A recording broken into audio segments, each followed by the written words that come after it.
सलातीन उसका 19वां बाब। और अखीब ने सब कुछ जो एलिया ने किया था और ये भी कि उसने सब नबियों को तलवार से कत्ल कर दिया, इजबल को बताया। सो इजबल ने एलिया के पास एक कासिद रवाना किया और कहला भेजा कि अगर मैं कल इस वक्त तक तेरी जान उनकी जान की तरह ना बना डालूं तो देवता मुझसे ऐसा ही बल्कि इससे ज्यादा करें। जब उसने ये देखा तो उठकर अपनी जान बचाने को भागा और बीरसबा में जो यहूदा का है आया और अपने खादम को वहीं छोड़ा और खुद एक दिन की मंजिल दश्त में निकल गया और झाओ के एक पेड़ के नीचे आकर बैठा और अपने लिए मौत मांगी और कहा, अब तो ए खुदावन मेरी जान को ले ले, क्योंकि मैं अपने बाप दादा से बेहतर नहीं हूं। और वो झाओ के पेड़ के नीचे सो गया और देखो एक फरिश्ते ने उसे छुआ और उससे कहा, उठ और खा।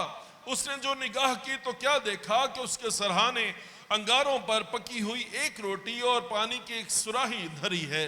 सो वो खा पीकर फिर लेट गया और खुदावंद का फरिश्ता दोबारा फिर आया और उसे छुआ और कहा, उठ और खा कि ये सफर तेरे लिए बहुत बड़ा है। सो उसने उठकर खाया पिया और उस खाने की कुव्वत से 40 दिन और 40 रात चलकर खुदावंद के पहाड़ होरब तक गया और वहां एक गार में जाकर टिक गया। और देखो खुदावंद का कलाम उस पर नाजिल हुआ कि ए एलिया तू यहां क्या करता है। इसको हाईलाइट कर लें, तू यहां क्या करता है।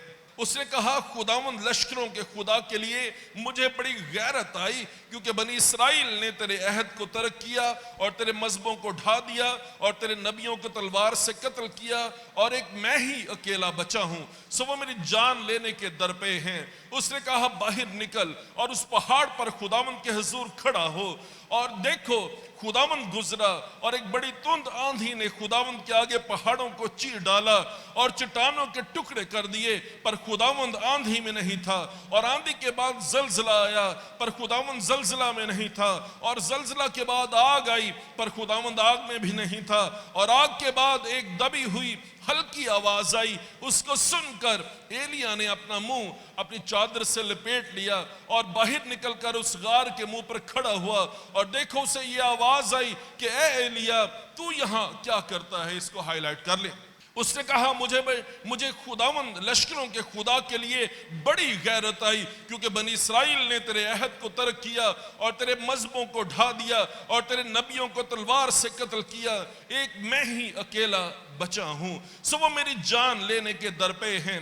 खुदावंद ने उसे फरमाया, तो अपने रास्ते लौटकर दमिश्क के बियाबान को जा और जब तो वहां पहुंचे तो हिजाइल को मसा कर कि अराम का बादशाह हो और निमसी के बेटे याहू को मसा कर कि इसराइल का बादशाह हो और अबेल महूला कि एलिशा बिन साफत को मसा कर कि तेरी जगह नबी हो। और ऐसा होगा कि जो हिजाइल की तलवार से बच जाएगा उसे याहू कत्ल करेगा और जो याहू की तलवार से बच रहेगा उसे एलिशा कत्ल कर डालेगा। तो अभी मैं इस्राइल में 7,000 अपने लिए रख छोड़ूंगा, यानी वो सब घुटने जो बाल के आगे नहीं झुके और हर एक मुंह जिसने उसे नहीं चूमा। सो वो वहां से रवाना हुआ और साफत का बेटा एलीशा उससे मिला, जो 12 जोड़ी बैल अपने आगे लिए हुए जोत रहा था और वो खुद 12वें के साथ था। और एलिया उसके बराबर से गुजरा और अपनी चादर उस पर डाल दी। सो वो बैलों को छोड़कर एलिया के पीछे दौड़ा और कहने लगा कि मुझे अपने बाप और अपनी माँ को चूम लेने दे, फिर मैं तेरे पीछे हो लूंगा। उसने उससे कहा, लौट जा, मैंने तुझसे क्या किया है। तब वो उसके पीछे से लौट गया और उसने उस जोड़ी बैल को लेकर ज़िबा किया और उन्हीं बैलों के सामान से उनका गोश्त उबाला और लोगों को दिया और उन्होंने खाया। तब वो उठा और एलिया के पीछे रवाना हुआ और उसकी खिदमत करने लगा। यह हवाला बहुत ही जबरदस्त है और आज जो मेन हम इस पर फोकस करेंगे, और मैं बार बार ये कह रहा हूं कि आपने इस हवाले को और इस पैगाम को कोशिश करनी है कि आप याद रखें, क्योंकि ये पैगाम और ये हवाला जो है ये आने वाले महीनों और बरसों में हमारी खिदमत को, लिविंग स्टोन्स चर्च की खिदमत को ये अयां करेगा। और ख़ास तौर पर वो लोग जो हमारी खिदमत में हमारी टीम का हिस्सा हैं, उन सारे लोगों को, चाहे वो टीचर्स हैं यहाँ पे मौजूद हैं या चर्च की टीम है या और लोग हैं जो हमारी टीम का हिस्सा हैं, हमारी आने वाले बरसों की खिदमत की बुनियाद आज का ये पैगाम है।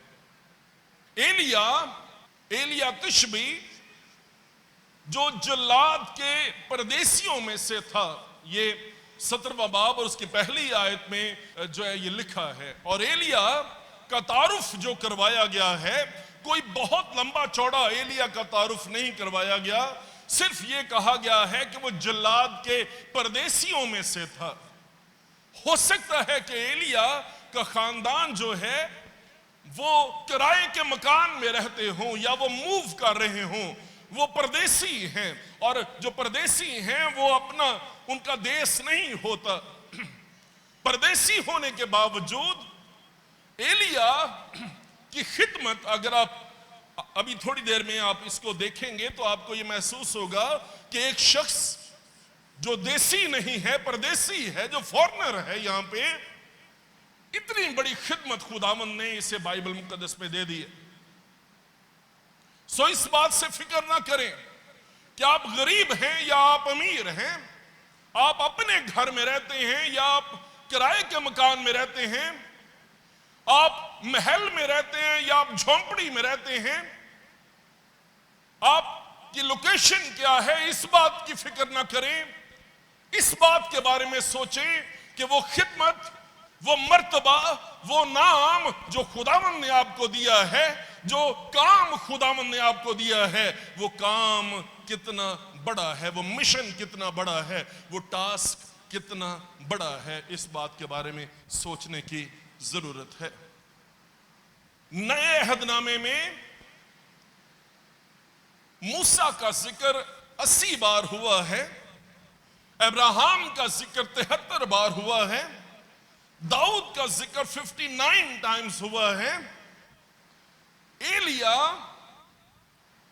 जो पुराने अहदनामे के नबी हैं, 30 बार, सबसे ज्यादा बार, नबियों में से सबसे ज्यादा दफा जो एलिया का नाम नए अहदनामे में इस्तेमाल किया गया है, 30 बार एलिया का नाम इस्तेमाल किया गया है। परदेसियों के खानदान में खुदावंद ने एक फर्जंद पैदा किया है, और ये फर्जंद जो है उस दौर में जबकि प्लुरलिस्टिक सोसाइटी है, एक से ज्यादा देवताओं की इबादत होती है।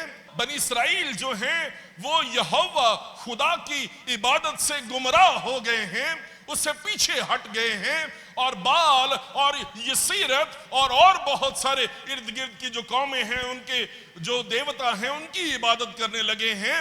ऐसे में एलिया जिस घराने में पैदा हुआ है, जो नाम एलिया को दिया गया है, वो नाम बड़ा यूनिक है कि एलिया रिस्टोर करा देगा, एलिया दोबारा से मिलाप करा देगा, और इस बात का ऐलान करा देगा, उसकी जिंदगी जो है वो अपनी जात और अपनी शख्सियत में एक ऐसा शख्स बनकर खड़ा होगा जो यहोवा खुदा की यूनिकनेस को, जो यहोवा खुदा की इनफरादियत को दुनिया के सामने पेश कर देगा। और ये वो बात है जिसने एलिया की जिंदगी को अमर कर दिया है, और नबियों में से सबसे ज्यादा जिस नबी को कोट किया गया है, जिसका नाम लिया गया है, जिसका जिक्र किया गया है, वो एलिया नबी है। एलिया की खिदमत एलिया की जिंदगी के साथ खत्म नहीं हुई। अगर आप यह भी गौर करें कि एलिया कोई नई खिदमत, कोई नया मुकाशफा लेकर नहीं आया, वो कलाम, वो अहद जो खुदा ने अपने बंदा मूसा के वसीले से बनी इसराइल को दिया था, एलिया उस अहद को रिस्टोर करने के लिए आया है, उसी अहद को वो रिवाइव करने के लिए आया है, वो जिंदा करने के लिए आया है, और वो मूसा की ताईद करने के लिए आया है। खुदावंद के कलाम को दोबारा से कायम करने के लिए एलिया आया है। मैं आपसे पूछना चाहता हूं, हो सकता है एलिया की तरह आपकी अपनी कोई विजन ना हो, और आपके विजन जो है, आपका रोया जो है, वो जैसे एलिया मूसा के साथ खड़ा था, आप किसी मूसा के साथ खड़े हो जाएं, आप किसी मूसा की जुबान बन जाएं, आप किसी और के काम को मजबूत करने के लिए, मुस्तहकम करने के लिए जो है इनफरादियत में खड़े होकर उसकी खिदमत को, उस काम को रिस्टोर करा दें। एलिया के पास ये रोया है। और मैं समझता हूं कि लिविंग स्टोन्स चर्च की टीम का हिस्सा होते हुए, हो सकता है हमारे टीचर्स जो हैं, हो सकता है हमारी चर्च की जो टीम है, इनके पास इंडिपेंडेंट काम करने की रोया नहीं है, लेकिन ये मेरी रोया में मेरे साथ खड़े हो गए। मिसाल के तौर पे ये मेरी रोया है कि मसीहों के लिए स्कूल हो, और ये मेरी रोया की तकमील करने के लिए ये लोग एलिया बनकर मेरे साथ खड़े हो गए। ये मेरी रोया है कि लोग खुदावंद की पहचान को हासिल कर लें, और लोग यहोवा खुदा को जांच लें, यहोवा खुदा को पहचान लें। उसमें जो मेरी चर्च की टीम है वो मेरे साथ खड़ी हो गई है कि हम सारे लोग मिलकर, जो एक शख्स को खुदा ने रोया दी है, हम उस रोया में उसके साथ जो है वो शामिल हो जाएंगे, और हम सारे लोग मिलकर इस बात का ऐलान करेंगे कि हाँ, यहोवा ही निजात है, यहोवा के सिवा और कोई निजात नहीं है। आप एलिया हैं, इतना बड़ा नबी होने के बावजूद वो नई रोया की बुनियाद रखने के लिए नहीं आया, बल्कि उसी बुनियाद को जो खुदा ने अब्राहम और इसहाक और याकूब को दी थी, और वही बुनियाद, वही रोया जो खुदा ने मूसा को दी थी, उसी रोया की तकमील करने के लिए, उसे रिवाइव करने के लिए आया है। अगर आपने इसका मुजाहिरा देखना है तो जहां पे आसमान से आग नाजिल हुई एलिया की खिदमत के वसीले से, उसे पढ़ें। क्या लिखा है? उसने जो बनी इसराइल का जो मज़बा था, जो यहोवा खुदावन के नाम का मज़बा था, जो ढा दिया गया था, उसने उन्हीं पत्थरों को लेकर उन्हें करीने से चुना, और फिर उसने अब्राहम और इसहाक और याकूब के खुदा को याद किया, है ना। सो एलिया की सूरत में हमें एक ऐसा किरदार नजर आता है, जो किरदार अब्राहम और इसहाक और याकूब को जो याद करने वाला, उनकी बुनियाद को दोबारा से खड़ा करने वाला, उसी मजहबे को दोबारा से कायम करने वाला एलिया की सूरत में एक ऐसा किरदार हमें नजर आता है, जो इसराइल बरगश्ता हो गए हैं और मूसा के वसीले से जो अहद खुदावंद ने दिया है उससे मुड़ गए हैं, उससे फिर गए हैं। उन्हें वापस लेके आने वाली शख्सियत जो है, रिवाइव करने वाली शख्सियत जो मूसा के साथ और अब्राहम और इसहाक और याकूब के साथ जो खड़ी होने वाली शख्सियत है, वो एलिया है। और खुदावंद ने एलिया को बहुत बड़ा नाम और रुतबा दिया। देखें मेरे साथ मलाकी की किताब, उसका 3 बाब और उसकी पहली आयत से देखें। देखो, मैं अपने रसूल को भेजूंगा और वो मेरे आगे राह दुरुस्त करेगा, और खुदावंद जिसके तुम तालिब हो नागहां हैकल में मौजूद होगा। हाँ, अहद का रसूल जिसके तुम आरज़ूमंद हो आएगा, खुदावंद रब्बुल अफ़वाज फरमाता है। फिर 4 बाब देखें मेरे साथ, और उसकी 5वीं और 6ठी आयत देखें। देखो, खुदावंद के बुजुर्ग और हौलनाक दिन के आने से पेशतर मैं एलिया नबी को तुम्हारे पास भेजूंगा, और वो बाप का दिल बेटे की तरफ और बेटे का बाप की तरफ माइल करेगा, मुबादा में आऊं और जमीन को मलाऊन करूं। 3 बाब और उसकी पहली आयत में वो फरमा रहा है, मलाकी ये फरमा रहा है कि एलिया आएगा और वो राह को दुरुस्त करेगा। और 5वीं और 6ठी आयत में वो ये फरमाता है, 4 बाब, तुम मेरे बंदा मूसा की शरीयत यानी उन फराइज और अहकाम को जो मैंने होरब पर तमाम बनी इसराइल के लिए फरमाए याद रखो। सो कौन से अहकाम, कौन से फरमान जो मूसा को खुदावंद ने दिए हैं। और यहां पे इसी किरदार को दोबारा से बयान किया गया है जो एलिया का किरदार है। और खुदावंद के बुजुर्ग और हौलनाक दिन के आने से पेशतर मैं एलिया नबी को तुम्हारे पास भेजूं। सो इस बात पे गौर करें कि एलिया तारीख में एक किरदार था, ठीक, वो खत्म हो गया है, लेकिन मलाकी एलिया के दोबारा आने का जिक्र कर रहा है। सो जो बात मुझे समझ आ रही है वो ये है कि एलिया की सूरत में खुदावंद ऐसे लोगों की तलाश कर रहे हैं जो राह को बनाने वाले लोग हों।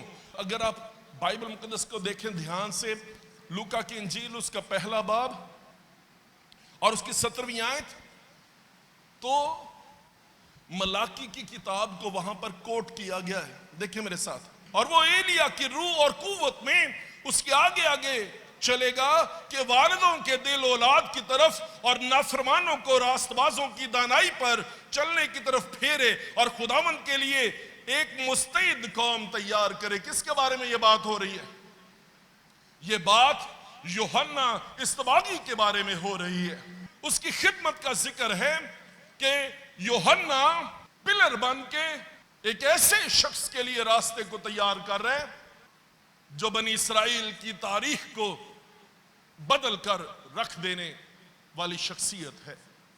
पहले हमने ये गौर किया है कि एलिया की सूरत में एक ऐसा किरदार हमारे सामने है जिसकी अपनी कोई खिदमत नहीं है, लेकिन वो मूसा को और अब्राहम और इसहाक और याकूब को, और यहां पर हमें नजर आता है कि वो खुदावंद यीशु मसीह के लिए रास्ते को हमवार कर रहा है, रास्ते को तैयार कर रहा है। और एलिया जो है वो यूहन्ना इस्तबागी की सूरत में आया है, और यूहन्ना इस्तबागी की सूरत में आके वो ये कहता है हर एक वादी, हर एक घाटी जो है भर दी जाएगी, हर एक टेढ़ी जो चीज है वो सीधी की जाएगी, और ना हमवार रास्ता जो है उसे हमवार किया जाएगा, ताकि तमाम इस्राइल, तमाम बनी आदम जो है वो खुदावंद की निजात को देख ले।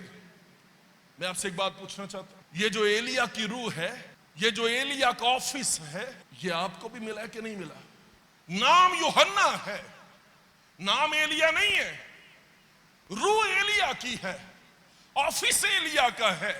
नाम वकास हो सकता है, और वकास का जो काम है अपनी खिदमत तैयार करना नहीं है, अपना रास्ता तैयार करना नहीं है, बल्कि खुदावंद यीशु मसीह का रास्ता तैयार करना है। नाम कुछ भी हो सकता है, लेकिन जो ऑफिस है, ऑफिस ये है कि उसने यीशु मसीह के रास्ते को तैयार कर देना है, ताकि तमाम बनी आदम पर, तमाम दुनिया पर, सारे उकाड़े शहर पर, पूरे मुल्क पाकिस्तान पर खुदावंद यीशु मसीह का नाम गूंजे। हालेलुया। अगर आप सच पूछें, हमारे नाम फर्क फर्क हैं, लेकिन हमारा ऑफिस और हमारा काम एक ही है, और वो काम जो है वो ये है कि हम वो जो इब्ने दाऊद है, जो दाऊद की असल और नस्ल है, आमीन, जो सबका चमकता हुआ सितारा खुदावंद यीशु मसीह है, जो खुदावंदों का खुदावंद और बादशाहों का बादशाह है, जिसने अपनी जान को अजीज नहीं समझा बल्कि मेरे और आपके लिए कुर्बान कर दिया।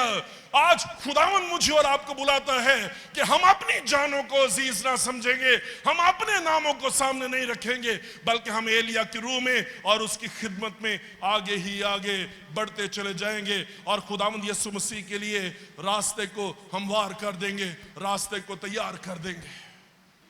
जितना खूबसूरत नाम है उतना ही खूबसूरत उसका काम है। जमीन पर उसकी खिदमत नहीं रही, जिंदा आसमान पर उठाया गया है। मैं आपसे एक बात पूछना चाहता हूं, सुने ध्यान से। अगर आप यीशु मसीह का रास्ता हमवार करेंगे, अगर आप रास्ते में खड़े होने की बजाय रास्ते से हट जाएंगे, और अगर आप ये कहना शुरू कर देंगे जिसकी दुल्हन है वो दूल्हा है, मैं तो सिर्फ दूल्हे का दोस्त हूं, अगर आप रास्ते में खड़े होने की बजाय रास्ते से हटना शुरू कर देंगे, जिसकी दुल्हन है उसे इंट्रोड्यूस करा देंगे, यीशु मसीह को कलीसिया के साथ मिला देंगे, कलीसिया के लिए रास्ते को हमवार कर देंगे, मैं आपसे कहना चाहता हूं, जितने लोग तारीख में ये काम करके गए हैं उन्होंने अपने नामों को अमर कर लिया है। एलिया मरा नहीं है, बल्कि वह आसमान पर चला गया है। मत सोचें इस बात के बारे में कि मेरा कद छोटा सा है, मैं काला हूं, मैं गोरा हूं। मत सोचें इस बात के बारे में, आप मोटे हैं, आप पतले हैं, इस बात से कोई फर्क नहीं पड़ता। आप अंग्रेजी जानते हैं, आप अंग्रेजी नहीं जानते, इस बात से भी फर्क नहीं पड़ता। आप अमीर हैं, आप गरीब हैं, कोई फर्क नहीं पड़ता। आप देसी हैं, आप परदेसी हैं, कुछ फर्क नहीं पड़ता। आप महल में रहते हैं, आप झोंपड़ी में रहते हैं, कुछ फर्क नहीं पड़ता। जिस बात से फर्क पड़ता है वो ये है, क्या आप खुदावंद यीशु मसीह के खादम हैं? आप यीशु मसीह के नाम से कहलाते हैं। आप उसके लिए रास्ते को हमवार कर रहे हैं। आप लोगों के लिए जगह तैयार कर रहे हैं कि लोग यीशु मसीह के जलाल को देख लें। इस बात से फर्क पड़ता है।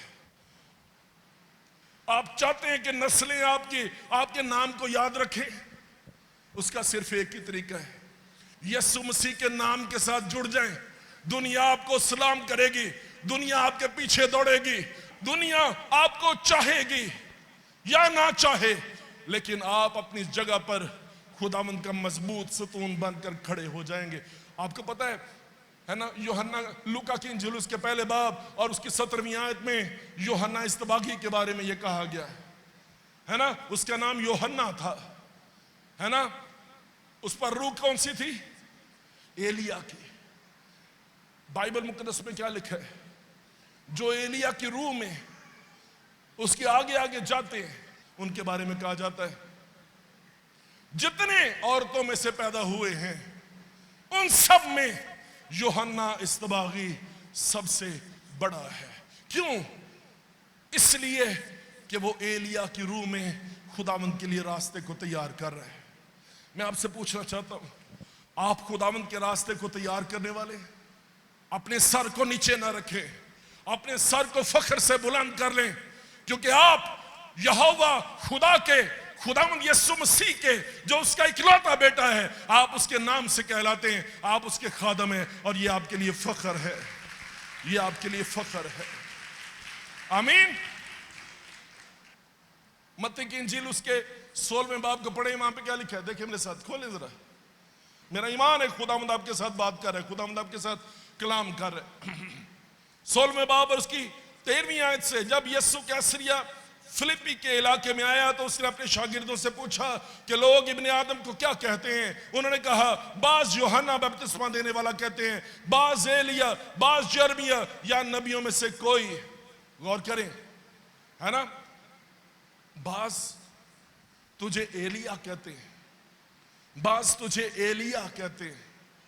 सो गौर करें, खुदावंद यीशु मसीह की खिदमत को एलिया के साथ रिलेट किया जा रहा था। आमीन। इस बात पर भी गौर करें कि जिस पहाड़ पर खुदावंद यीशु मसीह की सूरत तब्दील हो गई और उसका चेहरा आफताब की माने चमका, दो लोग उसके साथ बात कर रहे हैं, एक मूसा और दूसरा एलिया, और तीसरा वहां पे कौन है? खुदावंद यीशु मसीह है। और ये लोग खुदावंद यीशु मसीह के साथ जो बात कर रहे हैं, वो बात उसका जलाल जो उसकी सलीब के वसीले से जाहिर होने को है, उसके बारे में बातचीत कर रहे हैं। अब मेरी बात ध्यान से सुने, ये तीनों किरदार एक चीज पर मुत्तफिक है। खुदावंद यीशु मसीह कोई नई शरीयत देने के लिए नहीं आया। उसने खुद कहा कि मैं तौरेत और नबियों की किताबों को मनसूख करने नहीं आया। वो काम जो मूसा से शुरू हुआ था, वो तकमील खुदावंद यीशु मसीह पर हुई है। और एलिया का किरदार जो बीच में है, एलिया मूसा के काम को रिवाइव करने वाला है। और हम यही कह रहे हैं कि मेरा और आपका किरदार एलिया का किरदार है कि हम लोग जो काम सलीब पर मुकम्मल हो चुका है, पूरा हो चुका है, हम उसी तकमील शुदा काम की हम गवाही दे रहे हैं। आगे चले थोड़ा सा। जब खुदावंद यीशु मसीह सलीब पे था, मत्ती की इंजील उसके 27वें बाब में लोगों ने क्या कहा? एक दूसरे से कहते हैं, ठहरो सुनो तो, एलिया उसे बचाने आता है या नहीं। अगर आप गौर करें तो खुदावंद यीशु मसीह की पैदाइश से लेकर उसकी मौत तक एक किरदार आपको बार बार नजर आता है। उसकी पैदाइश में एलिया का किरदार है। एलिया की रूह है जो यूहन्ना इस्तबागी पर है, उसकी खिदमत में एलिया का किरदार है कि बाज तुझे जो है वो एलिया कहते हैं, बाज तुझे यर्मिया कहते हैं, बाज तुझे नबियों में से कोई कहते हैं ना। उसकी खिदमत में एलिया का किरदार है। उसकी सलीब तक एलिया का जिक्र हो रहा है। आप खुदावंद यीशु मसीह के साथ जुड़ जाएंगे, आप उसकी खिदमत का हिस्सा बन जाएंगे, तो क्या खुदावंद आपको धुतकार देगा? खुदावंद आपको पीछे कर देगा? नहीं। जिन लोगों ने यीशु मसीह की खिदमत की है वो खुदावंद यीशु मसीह के नाम के साथ जुड़ गए हैं। आमीन। और उन्होंने अपने नामों को यीशु मसीह के साथ जुड़ने के वसीले से अमर कर लिया है। आमीन।